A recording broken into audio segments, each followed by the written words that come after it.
А теперь другая, противоположная история о неравнодушии, об истинном, непоказном патриотизме.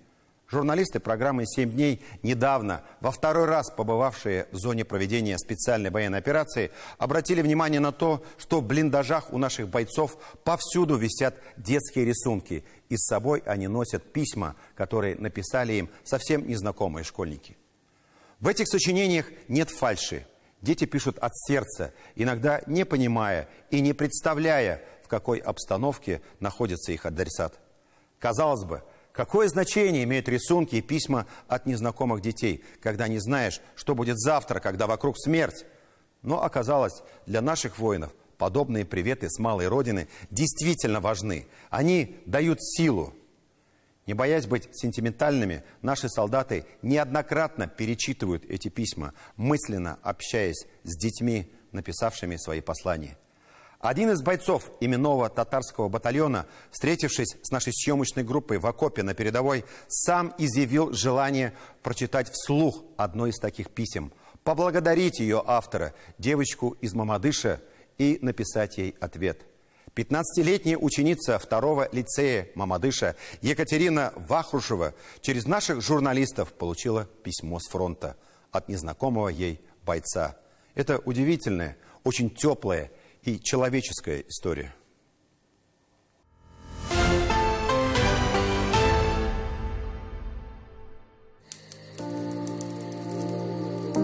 Я хочу пожелать ему самого наилучшего всего, чтобы он вернулся домой к своим родным. Это будет наша общая победа, что важно участие каждого, любое участие для создания, достижения этой победы.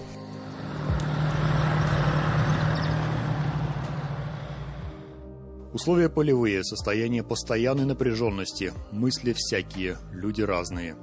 Здесь и профессиональные военные, и те, для кого главным оружием недавно было слово. Учитель истории и английского языка из Заинского района пришел сюда добровольцем. В школе об этом узнали только в начале учебного года. Я патриот. Как учитель истории я очень хорошо изучал историю России. Для меня очень эти страницы наших историй предков, которые проливали здесь кровь на этой земле. Это мой дом, это дом моих предков. У меня на этой земле погибли, потерялись. Не можем найти следов двоюродных дедов в 1942-1943 году.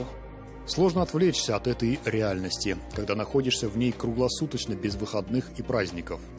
Когда бывает особенно тяжело, особенно грязь, дождь, и ты первым делом ассоциируешь, что предки выживали и в еще худших условиях. Им было еще сложнее. То есть и держись, борись, вперед.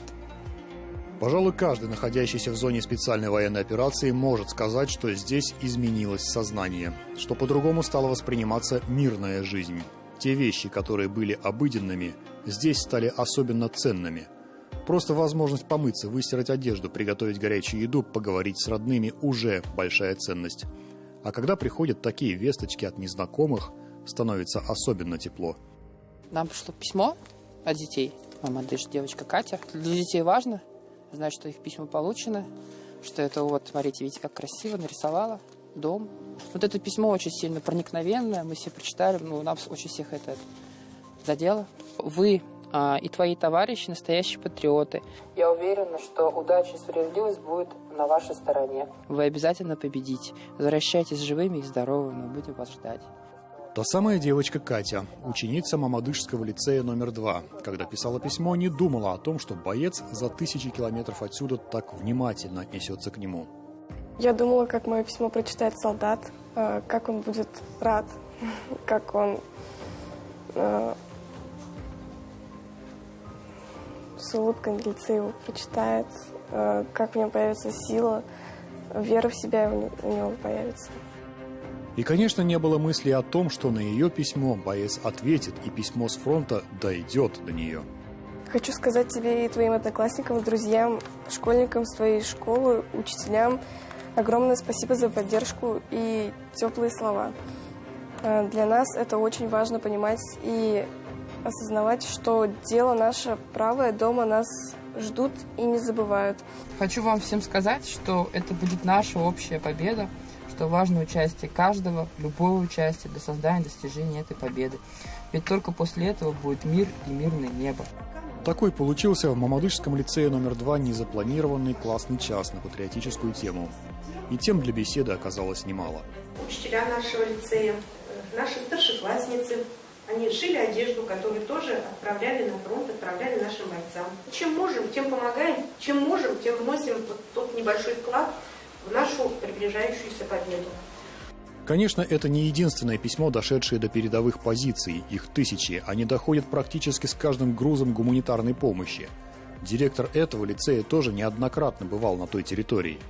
Надо было увидеть их глаза, когда они вот эти письма читали. Я хочу вам передать огромное спасибо от них.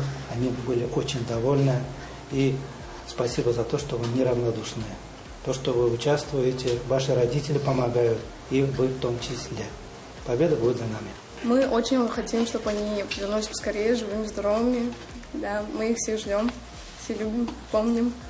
О выпускниках лицея, героях, его ученики знают хорошо. Мемориальные таблички с именами погибших встречают каждого у входа в лицей. Их лица напоминают о том, что здесь были воспитаны настоящие мужчины-патриоты.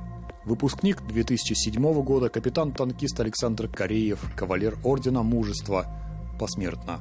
И выпускник 2013 года, старший лейтенант Олег Сорокин, тоже был награжден Орденом Мужества, посмертно. В этом классе сидел на последней партии ученик, который совсем недавно, год назад, погиб, к сожалению, который закончил военное училище, который совершил подвиг, прикрыл ценой своей собственной жизни и дал отступить 200 нашим солдатам, молодым солдатам. И накануне Дня Победы родители Олега Сорокина получили за своего сына высшую награду. Звание Героя Российской Федерации посмертно присвоено старшему лейтенанту Сорокину Олегу Геннадьевичу. Зуфар Тавлечин, Андрей Ключников. 7 дней.